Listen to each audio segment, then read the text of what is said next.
Longview and the mayor's annual State of the City address. And as KLTV7's Jamie Boyum reports, the update on city improvements and accomplishments was presented in a rather unique fashion.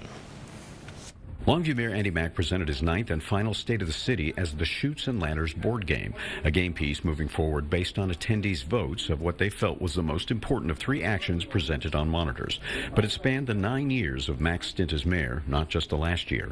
First choice was red light cameras, public safety pay scale, or police body cameras.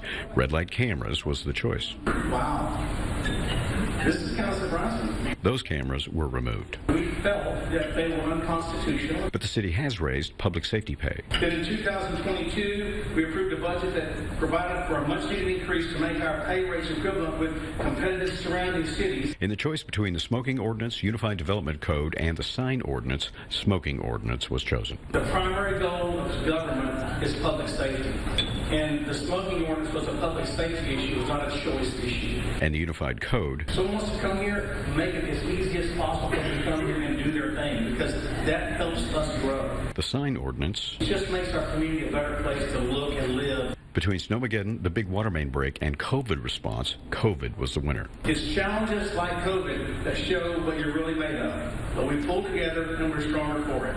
Then it was LEEDCO, Parks, or the Homeless Task Force, all important to the mayor, but LEEDCO took it. I could sit up here for the rest of the day and talk to you about LEEDCO and what LEEDCO has done. Between residential, food trucks, and infrastructure, the latter took the lead. But just when you think the game is over, the journey just keeps on going. There's no magical square 100 where you put the game away until next weekend. And by that, Mack was referring to future projects he won't see during his time as mayor of Longview. The amphitheater, a Hensley Park upgrade, and the Teague Park entrance. A different game piece will be in play for that part of the game. Jamie Boyum, KLTV 7 News. And this fun and unique version of the State of the City was the last for Longview Mayor Andy Mack, since he has now reached his term limit with 3 terms served.